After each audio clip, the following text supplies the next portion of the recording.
Bismillahirrahmanirrahim. Alhamdulillahirabbil alamin wassalatu wassalamu ala Rasulillah sallallahu alaihi wasallam.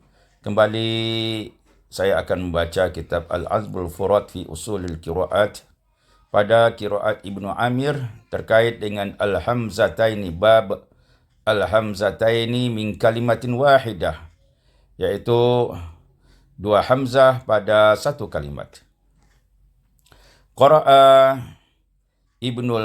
Al-Imam Ibnu Amir, Imam Ibnu Amir membaca bihamzatin muhaqqaqatin, dengan hamzah yang muhaqqaqah, yang nyata harkatnya, summa hamzatin musahhalatin, kemudian dengan hamzah ditashilkan dengan ada dua wajah, summa alifin, kemudian ditambah alif, fi lafzi amantum.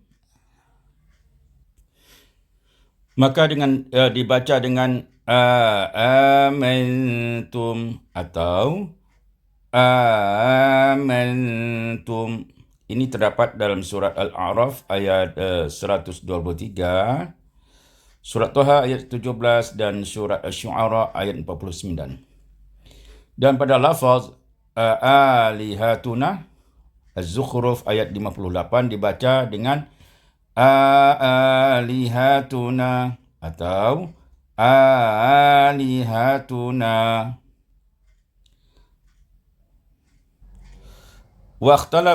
واختلف الراوياه في هذا الباب على نحو الآتي. Terdapat perbedaan dua perawi dalam qiraat Imam Ibnu Amir pada bab ini sebagai berikut.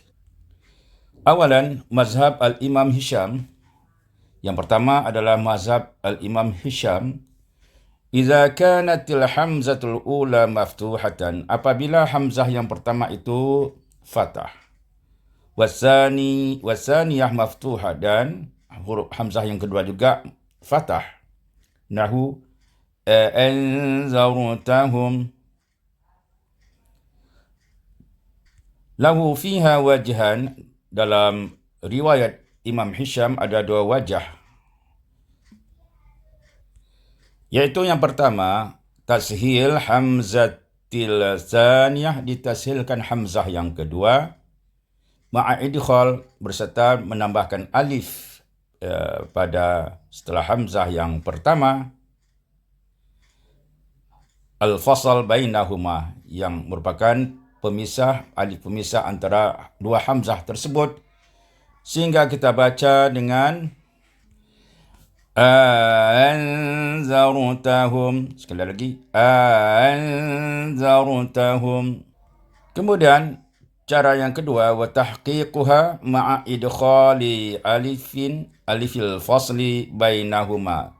Cara yang kedua adalah mentahqiqkan hamzah yang kedua dengan menambahkan dengan idkhal alif yang memisahkan antara dua hamzah tersebut, sehingga kita baca anzartahum. Wa idza kanatil hamzatul ula maftuhatan, apabila hamzah yang pertama itu fathah, wasaniyatu maksurah, dan hamzah yang keduanya itu adalah kasrah. Contoh pada a'immah. Maka dalam qiraat, dalam bacaan Imam Hisham mentahqiqkan hamzah yang kedua ma'al idkhal, maka kita baca a'immah. Yang kedua, wa tahqiquha, dan cara yang kedua adalah mentahqiqkan hamzah yang kedua min ghairi idkhal, tanpa ada alif, tanpa menambahkan alif atau idkhal, kal Imam Hafaz, seperti Imam Hafaz. Jadi dibaca a'immah. Walau sab'atu mawadhi', ada dalam hukum yang seperti ini terdapat pada 7 tempat, yaqra'uha bi tahqiqil hamzati tsaniyah, dengan mentahqiqkan hamzah yang kedua ma'al idkhal, dengan idkhal. faqat. Dengan idkhal faqat tanpa ada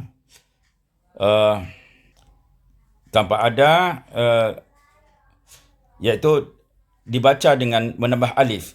Berbeza dengan di atas boleh dua wajah, sekarang satu wajah itu idkhal faqat. Dengan menambah hamzah saja, alif saja, iaitu idkhal. Maka ini terdapat pada 7 tempat dalam surat Al-A'raf. Innakum menjadi innakum, surat Al-A'raf ayat 81. Kemudian Al-A'raf ayat 113. Inna menjadi inna. Kemudian pada surat Maryam ayat 66, Aiza menjadi Aiza. Kemudian dalam surat Asy-Syu'ara ayat 41, Inna menjadi Inna. Kemudian Innaka dalam surat As-Saffat ayat 52 menjadi Innaka. Kemudian Ifkan dalam surat As-Saffat ayat 86 dibaca Ifkan. Ifkan. Ada 7 tempat. Kemudian walahu fi innakum. Sedangkan pada kata innakum dalam surat Fussilat ayat 9, wajahan, ada 2 wajah cara membacakannya dalam riwayat Hisham. Tashilul hamzati tsaniyah, mentashilkan hamzah yang kedua. Wa tahqiquha, dan mentahqiqkannya. Ma'a idkhal fihima, dengan idkhal pada keduanya. Maka kita baca 2 wajah tadi, iaitu tashil dan tahqiq. Maka kita baca dengan tashil innakum. Kemudian kita baca dengan tahqiq innakum.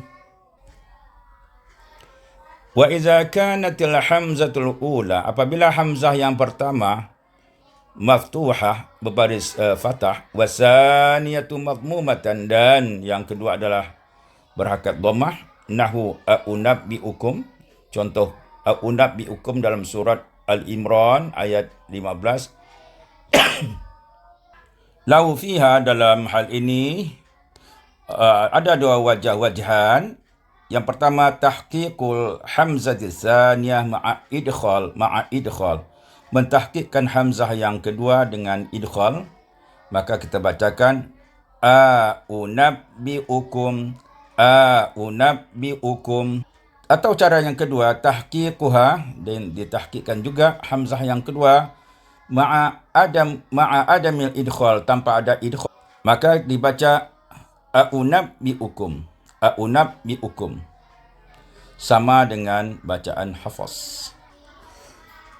Walau fiha mawdi'ain fi suratain, ada 2 tempat yang berbeza juga cara membacakannya, yaitu dalam surat Shad dan surat Al-Qamar.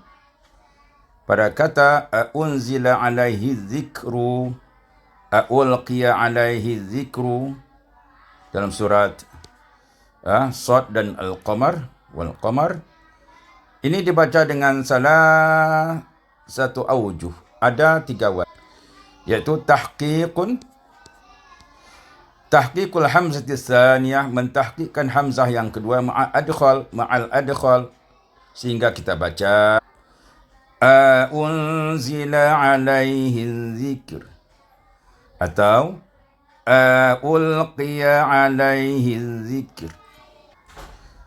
Yang kedua, wa tahqiquha ma'a adamil idkhal, mentahqiqkan dengan tidak ada idkhal, sehingga kita baca unzila alaihi dzikr, ulqiya dzikru alaihi.